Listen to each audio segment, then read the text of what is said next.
Hello guys, welcome to apex study. स्वागत है सभी का एपेक्स स्टडी में। आशा करता हूं दोस्तों आप सभी काफ़ी अच्छे से होंगे तथा सीजीपीएससी प्रारंभिक परीक्षा 2020-21 की शानदार तैयारी कर रहे होंगे। आज की इस वीडियो में हम छत्तीसगढ़ सामान्य अध्ययन पेपर 1 के अंतर्गत कृषि से संबंधित महत्वपूर्ण प्रश्नों को देखेंगे। वीडियो शुरू करने पहले कहना चाहूंगा दोस्तों, यदि आपने हमारे चैनल एपेक्स स्टडी को सब्सक्राइब नहीं किया है तो सब्सक्राइब करें तथा बेल आइकन के ऑल बटन को प्रेस करें। साथ ही वीडियो की डिटेल आपको हमारे वेबसाइट www.apexstudy.co.in में अवेलेबल हो जाएगी। चलिए दोस्तों शुरू करते हैं। पहला प्रश्न है दोस्तों, छत्तीसगढ़ में किसान शॉपिंग मॉल की शुरुआत कहाँ की गई थी? तो कहाँ की गई थी? ये राजनांदगांव में की गई थी 2010 में। अगला है, माफ कीजिएगा, छत्तीसगढ़ में काजू अनुसंधान केंद्र कहाँ स्थित है? तो काजू अनुसंधान केंद्र जो है वो बस्तर डिस्ट्रिक्ट में स्थित है। अगला है दोस्तों, छत्तीसगढ़ में कुल भूमि का कितना प्रतिशत कृषि कार्य में शामिल है? तो कितना प्रतिशत जो है, जितनी भूमि है छत्तीसगढ़ में उसका कितना प्रतिशत जो है कृषि कार्य में आता है? तो करीब 51% जो है कृषि कार्य में आता है। अगला है, छत्तीसगढ़ में चावल अनुसंधान केंद्र कहाँ स्थित है? तो कहाँ है? लाभांडी रायपुर में स्थित है। अगला प्रश्न है, एशिया की सबसे बड़ी इमली मंडी किसे कहा जाता है? तो किसे कहा जाता है? जगदलपुर को एशिया की सबसे बड़ी इमली की मंडी जो है कहा जाता है। अगला प्रश्न है दोस्तों, कृषि मशीनरी प्रयोगशाला छत्तीसगढ़ में कहाँ स्थित है? तो कहाँ स्थित है? रायपुर में स्थित है। अगला है, छत्तीसगढ़ में शून्य ब्याज दर पर कृषि ऋण किसानों को कब से दिया जा रहा है? तो कब से प्रदान किया जा रहा है? वर्ष 2014 और 15 से जो है ये प्रदान किया जा रहा है। अगला प्रश्न है दोस्तों, काफी महत्वपूर्ण है, राज्य की कितनी प्रतिशत जनसंख्या कृषि कार्य में संलग्न है? तो कितनी प्रतिशत है? ये करीब 80% के आसपास जो है लोग निर्भर हैं कृषि पे छत्तीसगढ़ में। अगला है दोस्तों, छत्तीसगढ़ राज्य में प्रमुखतः कितने कृषि जलवायु क्षेत्र विभाजित हैं? तो कितने कृषि जलवायु क्षेत्र में विभाजित किया गया? राज्य को 3 किया गया है। कौन कौन से हैं? एक आपका उत्तरी पहाड़ी क्षेत्र मानते हैं, दूसरा आपका छत्तीसगढ़ का मैदान वाला हिस्सा और तीसरा आपका बस्तर के पठार वाला हिस्सा। अगला प्रश्न है, छत्तीसगढ़ के किस कृषि जलवायु क्षेत्र में मोटे अनाजों को लगाया जाता है? तो ये किधर लगाते हैं? बस्तर के पठार वाले एरिया में जो है ना मोटे अनाज उत्पादित किया जाता है। अगला प्रश्न है दोस्तों, छत्तीसगढ़ में सर्वाधिक कृषि योग्य भूमि किस जिले में स्थित है? मतलब सबसे ज्यादा कृषि योग्य भूमि जो है कौन से जिले में आता है? तो कहाँ आता है? राजनांदगांव जिले में आता है। यदि कम की बात करेगा, कम पूछेगा तो आपको नारायणपुर याद रखना है। अगला प्रश्न है, छत्तीसगढ़ में सर्वाधिक द्विफसलीय क्षेत्र कहाँ स्थित है? तो कौन से एरिया में सबसे ज्यादा द्विफसलीय खेती की जाती है? राजनांदगांव जिले में की जाती है। अगला है, छत्तीसगढ़ में औसतन कृषि जोत का आकार क्या है? तो कितना है? 1.36 हेक्टेयर। अगला है दोस्तों, छत्तीसगढ़ में वर्तमान में कितने प्रतिशत क्षेत्रों में सिंचाई सुविधा उपलब्ध है? तो कुल यदि बात करेंगे ना तो 36% जो है कुल सिंचाई सुविधा जो है छत्तीसगढ़ में उपलब्ध है। जिनमें अगर बात करेंगे कि अधिक, अब इसमें ये क्वेश्चन भी आ सकता है कि 36% कुल छत्तीसगढ़ में सिंचाई सुविधा उपलब्ध है। अब इस 36% में कौन से साधन से सबसे ज्यादा जो है सिंचाई किया जाता है? तो करीब जो है 52% के आसपास जो है जलाशय या फिर नहरें, है ना, मतलब नहर और जलाशय दोनों को मिलाकर करीब 52% के आसपास जो है इन साधनों से जो है छत्तीसगढ़ में सिंचाई की जाती है। नलकूपों से आदियों से जो नलकूपों और अन्य से जो है करीब 29% के आसपास शायद की जाती है।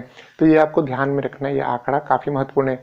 तो इससे ये साबित होता है कि अगर कुल सिंचाई सुविधा 36%, इसका मतलब क्या हुआ? कृषि जो है छत्तीसगढ़ की पूरी वर्षा पे निर्भर है। ठीक है, अगली बात करते हैं, छत्तीसगढ़ में खरीफ की फसल किस अवधि में लगाई जाती है? तो कब लगाई जाती है? 15 जून से लेकर 15 अक्टूबर के मध्य में खरीफ की फसल लगाई जाती है। यानी कि वर्षा ऋतु आती है तो लगाते हैं, और जैसे कि अभी ठंडी का समय आया तो अपना फसलों की कटाई शुरू हो जाती है। तो ध्यान रखना है 15 जून से 15 अक्टूबर के बीच में। अगला है, राज्य में प्रमुख तिलहन फसल कौन सी है? तो कौन सी है प्रमुख तिलहन फसल? सोयाबीन है। ठीक है, और अन्य बात कर लेते हैं, जैसे मान लो प्रश्न आ जाएगा कि राज्य की प्रमुख खाद्यान्न फसल कौन सी है, तो सभी जानते हैं आप, चावल है। दलहन फसल कौन सी है, तो चना है। अगला है, सर्वाधिक खरीफ की फसलों का उत्पादन किस जिले में होता है। तो यदि बात करेंगे कि सर्वाधिक कौन से जिले में खरीफ फसल उगाई जाती है या उत्पादन होता है, तो जांजगीर चांपा में। और सबसे कम बात करेंगे तो नारायणपुर में होता है। यदि रबी से संबंधित पूछ देगा कि कौन सर्वाधिक रबी की फसलें जो हैं किस जिले में होती हैं, तो आपको ध्यान रखना है कि बेमेतरा, पूरा चना ही चना बोया जाता है इधर में, बेमेतरा, और सबसे कम नारायणपुर में। अगला है दोस्तों, छत्तीसगढ़ में सर्वाधिक गन्ना उत्पादन वाला जिला कौन सा है। तो ये गन्ना सबसे ज्यादा छत्तीसगढ़ में कहाँ लगाया जाता है, कबीरधाम जिले में जो है लगाया जाता है। कबीरधाम डिस्ट्रिक्ट के जो पंडेरिया वाला बेल्ट है ना, जहाँ पे भोरमदेव सहकारी शक्कर कारखाना स्थित है, इस क्षेत्र में गन्ने की भरमार है, क्योंकि किसान देख गए भाई ये तो यहाँ फर्स्ट क्लास प्लांट लग गया है, पूरा गन्ने गन्ना उगाते हैं वहां पे। चलिए अगली बात करते हैं। अच्छा, इसमें और मैं आपको बता देता हूं, जैसे कि गन्ना के बारे में आपको बताया मैंने कि भाई ये आपके कबीरधाम डिस्ट्रिक्ट के पंडेरिया वाले क्षेत्र में लगाते हैं ज़्यादा। यदि धान से संबंधित आ जाता है कि सबसे ज़्यादा धान जो है किस क्षेत्र में लगाते हैं, तो जांजगीर चांपा में लगाते हैं। इसी तरह से जो है मूंगफली का पूछ दिया था एक बार पीएससी में, तो मूंगफली जो है रायगढ़ में सबसे ज़्यादा लगाई जाती है। मक्का जो है वो दंतेवाड़ा में सबसे ज़्यादा लगाया जाता है। सोयाबीन जो है, सोयाबीन भी एक ऐसी फसल है जो कबीरधाम जिले में सबसे ज़्यादा बोई जाती है। क्यों, कारण समझो क्यों, क्योंकि ये जो है वृष्टि छाया प्रदेश है, पानी कम होता है इस क्षेत्र में, मैकल पर्वत श्रेणी के चलते जो है पानी कम गिरता है कबीरधाम क्षेत्र में। तो अब ये जो होता है आपका सोयाबीन, इसको ज्यादा देख रेख की आवश्यकता नहीं पड़ती, ज्यादा पानी की भी आवश्यकता नहीं पड़ती, 2-4 बारिश हो जाता है ना, वो उग जाता है फर्स्ट क्लास। तो इसलिए सर्वाधिक सोयाबीन जो है कबीरधाम जिले में ही प्राप्त होता है। ठीक है। और चाय के बारे में बात करें तो चाय जो है जशपुर में, जशपुर वाले एरिया में चाय सबसे ज्यादा लगाई जाती है। कपास की बात करें तो दुर्ग डिस्ट्रिक्ट में कपास का उत्पादन सर्वाधिक होता है। और यदि कोदो कुटकी की बात करेंगे तो आपको कांकेर याद रखना है। अगला है, छत्तीसगढ़ में राष्ट्रीय उद्यानिकी मिशन कब प्रारंभ किया गया था। तो ये कब किया गया था, राष्ट्रीय उद्यानिकी मिशन 5 मई 2005 से जो है ये छत्तीसगढ़ में लागू हुआ था। अगला है दोस्तों, राज्य में वर्तमान में उद्यानिकी फसलों का रकबा कितना है। तो कितना है, करीब 8.3 लाख हेक्टेयर क्षेत्रफल में ये है। अगला प्रश्न है, छत्तीसगढ़ में उद्यानिकी क्षेत्र में किस फसल का योगदान सर्वाधिक है। उद्यानिकी के क्षेत्र में सर्वाधिक कौन सी फसल ली जाती है। तो ये इसको भी जो है ना छत्तीसगढ़ में पूछ चुका है प्रश्न को, तो मैं इसको ले लिया हूं, क्रम आपको बता देता हूं। देखो, सबसे पहले नंबर पे छत्तीसगढ़ में उद्यानिकी या बागवानी के अंतर्गत सब्जियों का उत्पादन होता है, उसके बाद ना फल का, उसके उपरांत मसालों का उत्पादन होता है, फिर औषधि और अंतिम में फूल का उत्पादन होता है। अगला प्रश्न है, छत्तीसगढ़ में कितने कृषक परिवार हैं। तो कृषक परिवार आपको ध्यान रखना है कि कृषक परिवार छत्तीसगढ़ में कितने हैं, लमसम 37.46 लाख। ठीक है, ये आपको ध्यान में रखना है। अब इनमें से पूछ देगा ना कि इनमें से कितने किसान जो हैं लघु या सीमांत किसान हैं, तो इनमें से 36% किसान जो हैं लघु एवं सीमांत किसान की श्रेणी के अंतर्गत आते हैं। ठीक है, चलिए अंतिम प्रश्न देखते हैं। सूक्ष्म सिंचाई योजना के अंतर्गत लघु सीमांत किसानों को कितना अनुदान प्रदान किया जाता है। तो जो ऐसे किसान जो लघु सीमांत किसान हैं, सूक्ष्म सिंचाई योजना के अंतर्गत है ना, इस योजना के अंतर्गत जो है ऐसे किसानों को कितना अनुदान मिल जाता है।